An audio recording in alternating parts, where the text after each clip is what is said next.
In this WrestleTalk news, Jon Moxley shoots hard on AEW's problems. WWE's women's division frustrated with the booking. A new WWE World title, hopefully it spins. And Luke's review of RAW. Subscribe and enable notifications to always on, not just for daily wrestling news videos, but also this badass jacket. I'm back! I'm better than ever! Support WrestleTalk!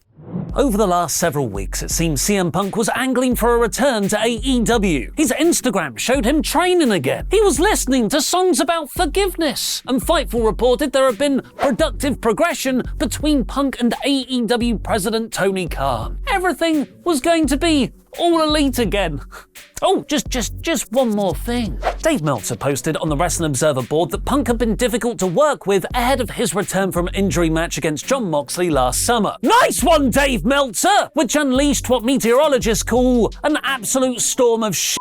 In a now-deleted Instagram post, Punk argued he wasn't cleared to come back to wrestle yet, and then called both Meltzer and Chris Jericho liars. Jericho wasn't even involved in this. Fightful revealed there was also substantial heat between Punk and Jon Moxley. And now Moxley himself, who characteristically stays out of drama like this, cutting a figure of consistent and admirable stoicness in AEW for years, has made an explosive appearance on the Sessions podcast, hosted by his wife, Renee Paquette. On the Punk post, Mox said, "It's f***ing annoying. Just because somebody said some stupid shit on social media, that's not news, but it is, and it ends up being a thing. I don't want to get dragged into this dumb shit.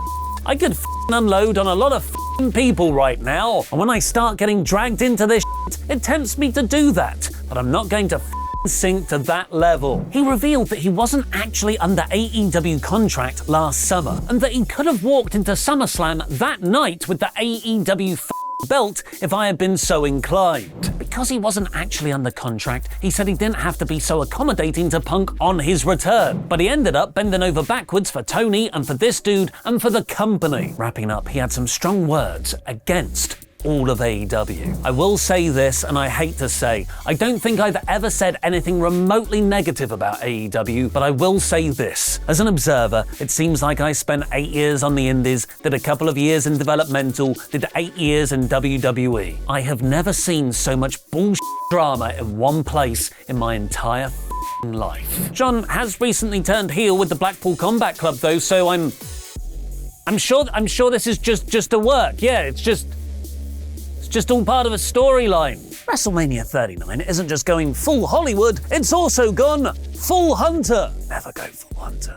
With it being Triple H's first WrestleMania as definitely head of creative, Vince McMahon is only focused on selling the company. But oddly, considering how well Triple H booked the women's division during his time running NXT, the same can't be said for his time in charge of the main roster leading into WWE's biggest show of the year. While Asuka versus Bianca Belair and Rhea Ripley versus Charlotte Flair sound like great and actually rhyming matches on paper, and probably still will be great matches on the night, the build for both of these feuds has been noticeably lacking when compared to other storylines on the show. Add on top the rather mid-build for Lynch and Friends versus Damage Control, and the fatal four-way women's tag match featuring only one actual tag team in it. The lady presence on the Mania card in the lead-up to the show has been less than ideal. The unhappiness with how the division has been treated went public over the weekend when Ronda Rousey shot on her feud with Liv Morgan in an Instagram post. Imagine what our Liv Morgan feud could have been if we weren't hamstrung by a bunch of octogenarians who still think they know how to be hip, while putting less than 5 minutes of thought a week into each woman's storyline. An octogenarian isn't a Pokemon. It's a human between the age of 80 and 89. But while Liv and Ronda's feud began at last July's Money in the Bank, which was under then 76-year-old Vince McMahon's regime, the bulk of the story through to Elimination Chamber was booked by 53-year-old Triple H. It's unknown whether Ronda is implying Vince was still influencing creative last year, or whether it's an exaggerated criticism at Triple H being out of touch, a very rare stance to have taken since Triple H took control. And that ill will isn't just limited to Rousey, as according to Worked Wrestling on Twitter, so take this with a pinch of salt, Ronda Rousey is not alone in her feelings about the women's division booking, as others backstage feel the women have struggled to gain traction this WrestleMania season compared to the men due to their writing. Has Triple H botched the women's division on the road to WrestleMania? Remind me how his wife invented women in 2016. They should be more grateful in the comments below, where I'll be replying to people from out of nowhere. Following a report from Fight Fans last week which stated that Triple H wasn't too keen on the Universal title, WrestleVote's via Give Me Sport is reporting there's a new belt. I don't know for sure if it's getting a new name, I don't know if one of the titles is going away, but there's a new belt that WWE has had made and the decision makers have approved. Like, if they wanted to introduce it on TV tomorrow, they could. Those boxes are checked. With long-running reports that WWE will split the undisputed titles following WrestleMania and Cody teasing the return of the beloved Winged Eagle design, perhaps this could be the new belt. And now over to Luke for Raw. Luke, can you just come in here for a second, please? Yeah, cool. What's up? Just after you've done your Raw review, do you think you could just like hang around afterwards? I've just got something I want to show you. It's about Ollie. Oh, my best friend Ollie. Yeah, I love that guy. Yeah, like we all love that guy, Luke. He's great, that guy. Yeah, but that's why I think he needs us now more than ever. It sounds serious and really quite ominous.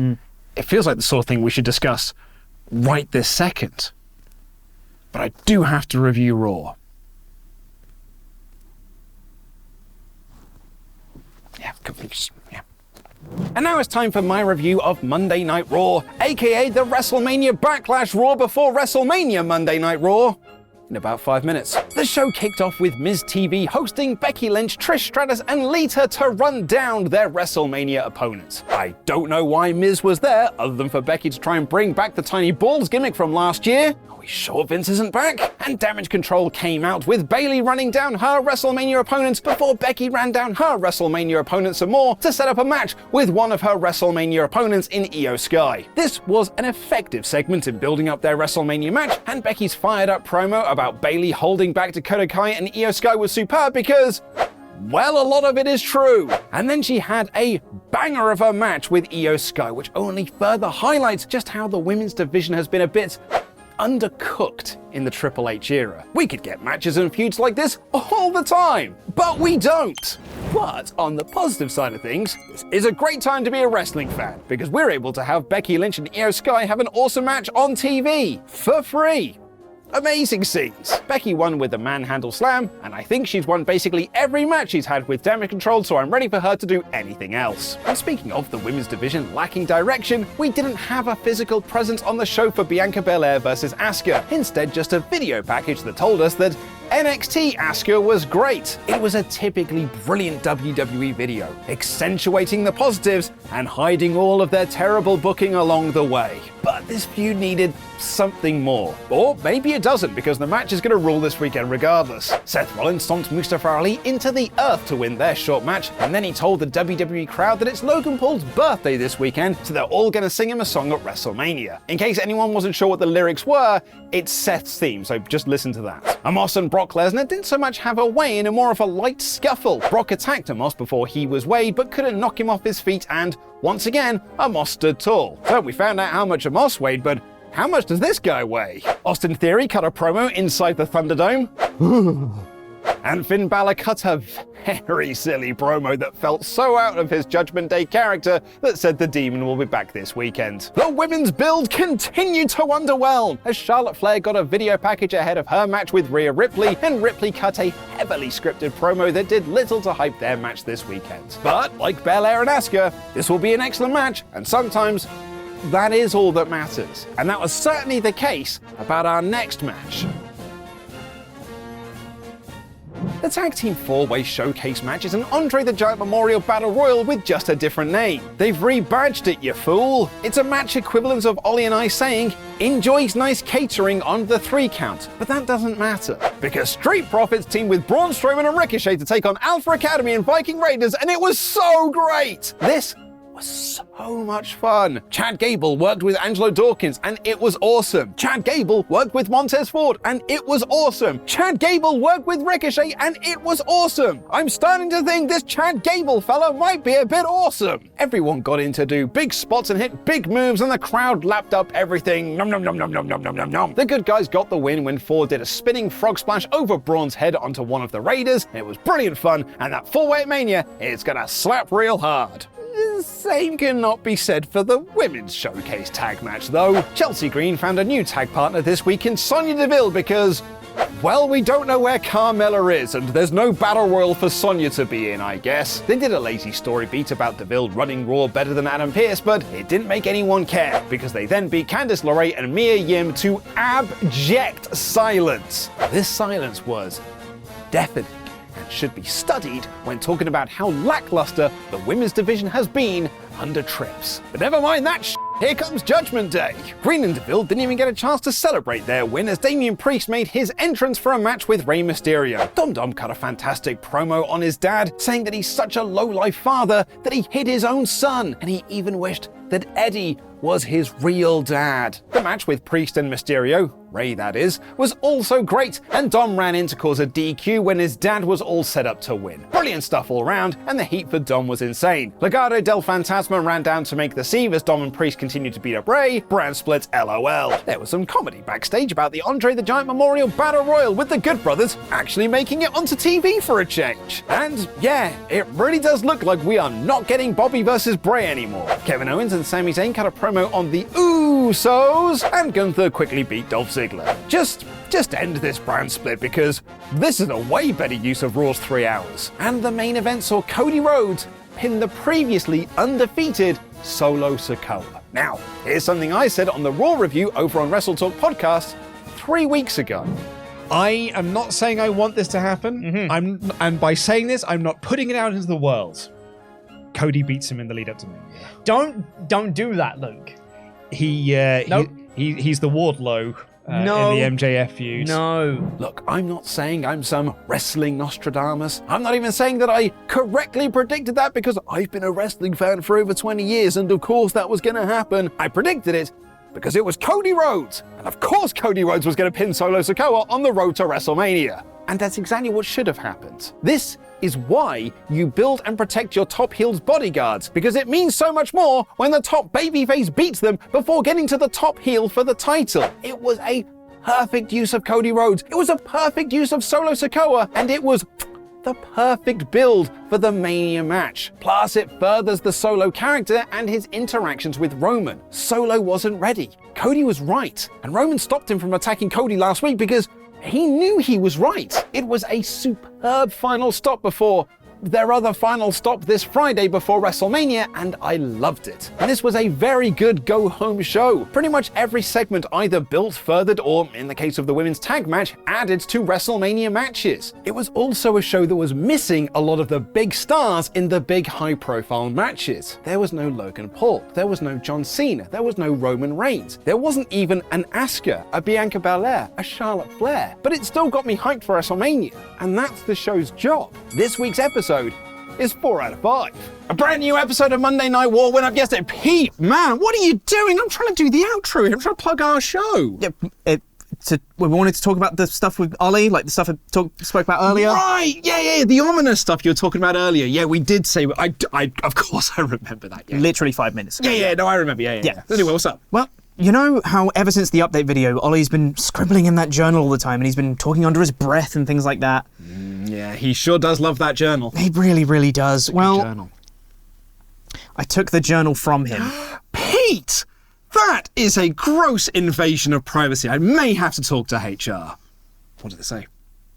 Well, not much, honestly. Oh, well, that's good news. Well, it would be good news, but the problem is, it doesn't say much because it says the same thing over and over again. Son of a bitch. This is serious. We need to get him tested right away. Well, I mean, I'm not getting a urine sample. I don't need that this time. I think just one of his hairs will do, and I'll take it to the lab to go get tested. We have a lab? Yeah, of course we do. Where do you think the videos get edited? Huh. All right, fine. I'm on the video with him on Thursday. Great. I can get the hair from him, then give it to you. Perfect, yeah. Just get me one of his hairs. I know a guy down there. I'll get it tested, and we'll figure all of this out. Yeah. Yeah, okay, great, cool. Yeah. Really hope he's okay. Yeah, honestly, I think he'll be fine. Like, I've been through a lot with him in the past. He's done some really weird and wacky stuff, but I'm sure there's nothing to worry about. I'm sure he'll be fine. Yeah, he'll be fine. Yeah, fine. Like, it's not like he's gone mad before or anything. He's fine. He's all right. He's fine. Anyway, a brand new episode of Monday Night War went up, so go and watch that on Parts of Unknown. Are you ready?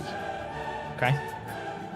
For the return of Mr. Higglesby! What? What's happened to him? How did he lose an eye? Why's he gone bald? Why is he not a janitor anymore? What's happening? Oh, he's still a janitor, Pete. Look at his overalls. It's just now. But he's a cool janitor now. It's because...